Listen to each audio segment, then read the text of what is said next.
manusia bermental tikus. Misalnya, kenapa? Karena amalan tikus itu kan suka menggeragoti barang yang disimpan baik-baik. Uang negara disimpan baik-baik, digeragoti oleh tikus. Hutan lindung dijaga, digeragoti oleh tikus. Illegal logging namanya. Tikusnya sekarang pakai dasi. Manusia bermental kera monyet. Apa kera itu? Tamak bin rakus alias serakah.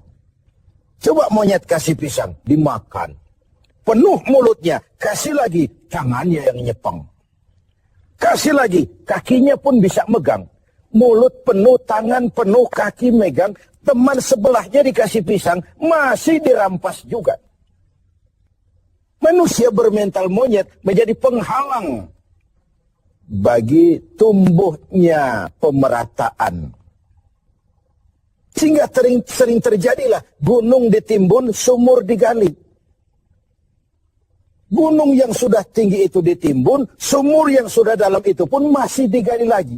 Jadi sifat binatang kalau dinisbahkan kepada manusia sering berkonotasi negatif. Tapi kali ini Rasul mengibaratkan mentalitas seorang mukmin seperti lebah, tawon. Apa sih lebah itu? Dan kenapa orang mukmin seperti itu? Mari kita kaji lebah ini. Yang pertama, lebah itu yang dihisap selalu saripati bunga. Belum pernah lebah makan yang lain. Belum pernah kita dengar ada lebah makan oncom, lebah makan tahu, lebah makan lempeyek. Belum pernah. Yang dihisap selalu saripati bunga. Ini potret. Orang beriman itu mentalitasnya selektif. Yang dimakan yang Allah ridha, yang diminum yang Allah ridha, yang dimakan yang Allah ridha. Selektif dia.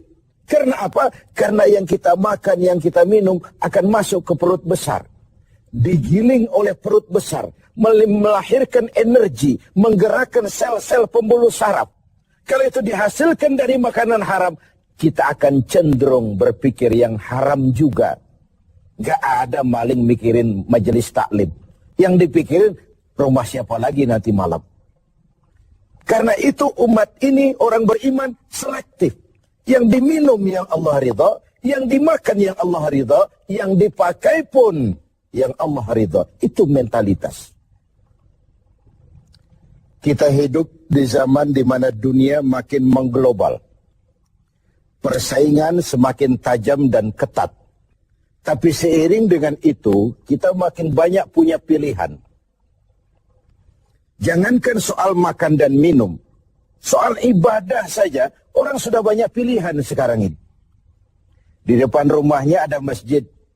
Dia sholat Jumat ke masjid lain yang lebih jauh. Dia mau bayar taksi. Waktu orang tanya, bung, depan rumahmu kan masjid. Kenapa kau berongkos sholat ke tempat yang lebih jauh? Apa jawabnya? Saya sholat di sana merasa tambah ilmu, mas. Khutbahnya bagus, sholatnya khusyuk, imamnya bacaannya fasih.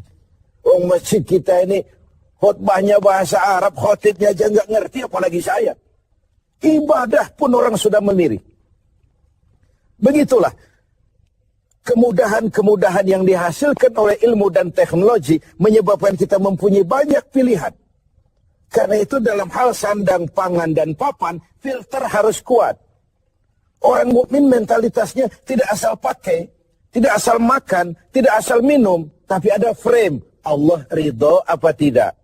Yang diminum, yang Allah ridho. Yang dimakan, yang Allah ridho. Yang dipakai pun, yang Allah ridho. Itu mentalitas. Yang dihisap selalu saripati bunga. Yang dimakan, makanan yang selektif. Yang baik. Baik menurut siapa? Menurut Allah, bukan menurut kita. Kalau menurut kita kan relatif. Baik kata kita, belum tentu baik kata orang lain. Enak menurut kita, belum tentu enak juga menurut orang lain. Jadi barometernya itu yang baik adalah apa yang dikatakan baik oleh Allah. Yang tidak baik, apa yang dikatakan tidak baik oleh Allah. Ini yang pertama. Yang kedua, orang mukmin itu seperti lebah. Apa lebah itu? yang dikeluarkan selalu madu. Yang dihisap saripati bunga, yang dikeluarkan madu. Yang masuk baik, yang keluar juga baik. Ucapannya baik, tingkah lakunya baik, perbuatannya baik, bahkan diamnya pun untuk sesuatu yang baik. Luar biasa contoh ini. Begitulah orang mukmin itu. Ucapannya, tingkah lakunya membawa manfaat bagi lingkungannya. Dan ini diperkuat dengan yang ketiga dari lebah. Apa lebah itu? Kemana dia hinggap tidak ada dahan yang patah. Perhatikan. Kemana saja dia terbang, di mana saja dia hinggap, tidak ada dahan yang patah. Kalau ini mentalitas orang mukmin, artinya kemanapun dia pergi, dimanapun dia tinggal, pantang dia jadi biang kerok buat lingkungannya. Keutuhan kita sebagai bangsa masih rentan. Berbagai konflik belum sepenuhnya bisa teratasi. Entah yang berlatar belakang sara, etnis, agama, di Papua sana, di Poso sana, bahkan di kota-kota besar di berbagai daerah sering terjadi tawuran antar kampung. Untuk hal-hal yang sepele, untuk hal-hal yang remeh. Sehingga kita kehilangan pertimbangan.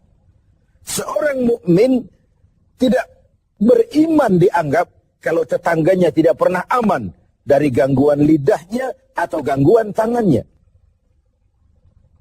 Wallahi la yu'min, la yu'min, la yu'min. Sampai 3 kali Rasul menyatakan, demi Allah, belum dinyatakan beriman. Belum beriman, belum beriman. Sampai tetanggamu aman dari gangguan lidahmu dan gangguan tanganmu. Begitulah kita ini. Orang mukmin dituntut menjadi manfaat bagi lingkungannya. Kemana dia hinggap, tidak ada dahan yang patah. Tapi yang keempat, lebah. Jangan coba-coba diusik. Jangan coba-coba diganggu. Kalau sekali kita diganggu dia, kemanapun kita pergi, insya Allah dikejarnya. Nyelam di air pun masih ditunggunya. Tapi kalau tidak diusik, tidak diganggu, nggak ada lebah iseng ke pasar nyariin orang lalu menggigit orang di sana. Nggak ada. Begitu dia terusik, dia tampil menjaga harga dirinya. Dia tampil mempertahankan kehormatan dirinya. Inilah mentalitas mukmin. Dia tidak pernah buka front, nggak pernah cari gara-gara, nggak pernah cari musuh. Tapi bertemu musuh pun dia pantang lari. Pemirsa TV 7 yang berbahagia. Kita sarikan dari 4 mentalitas ini. Pertama, orang mukmin adalah orang yang selektif. Karena kita tahu bahwa makanan dan minuman sangat mempengaruhi. Bukan saja pertumbuhan biologis kita, tapi juga pertumbuhan daya pikir kita. Karena begitu makanan dicerna oleh anggota tubuh kita, lalu ditransfer ke seluruh jaringan-jaringan tubuh, melahirkan energi yang menggerakkan sel-sel pembuluh saraf, maka dia akan cenderung kembali dari mana makanan dan minuman itu berasal. Kalau dia berasal dari barang yang haram, dia akan cenderung menggerakkan sel-sel pembuluh saraf untuk cenderung berpikir tentang yang haram juga. Akibatnya, perbuatan pun akan mengarah kepada yang haram. Inilah Ramadan, di mana dari yang halal saja kita mengatur diri, menahan diri, konon lagi dari yang haram. Dari yang jelas halalnya, kita kendalikan diri, kita atur, kita tata sedemikian rupa, konon lagi dari yang haram. Lalu yang kedua, seorang mukmin harus menjadi rahmah bagi lingkungannya. Pantang dia jadi biang kerok bagi lingkungannya. Kita tahu bahwa ada 3 tujuan penjajahan ini. Pertama, ekspansi kekuasaan. Yang kedua, dominasi ekonomi. Dan yang ketiga, penetrasi kebudayaan. Dari yang pertama, kita sudah jelas bangsa yang merdeka. Tidak ada lagi kekuasaan asing yang mengatur kita, apalagi bercokol di tanah air tercinta ini. Tapi dari 2 yang terakhir, dominasi ekonomi dan penetrasi kebudayaan, kita harus masih berjuang keras untuk merdeka. Secara ekonomi, kita masih bergantung kepada bantuan asing. Lalu bermanis-manis kita anggaplah itu sebagai pelengkap. Tapi akhirnya jadi penentu. Jadi beban yang memberatkan. Bukan saja kita, tapi anak cucu kita di belakang kemudian hari nanti. Dari segi penetrasi kebudayaan, yang nampak saja, food, fan, fashion, anak-anak kita habis dijajan. Food, makanan. Anak-anak kita tidak bangga lagi dengan produk bangsa kita sendiri. Food, belum lagi fashion. Disinilah kita harus punya filter yang kuat. Dalam dunia yang makin mengglobal, di mana kita berhadapan dengan sekian banyak pilihan. Bukankah kita ingat riwayat Nabi Nuh mengantisipasi banjir? Beliau oleh Allah diperintahkan membuat kapal. Seperti itulah kita sekarang ini. Mungkin sebagian kita menghadapi banjir lumpur di Sidoarjo sana. Tapi yang tidak, kita tetap menghadapi fase-fase banjir itu.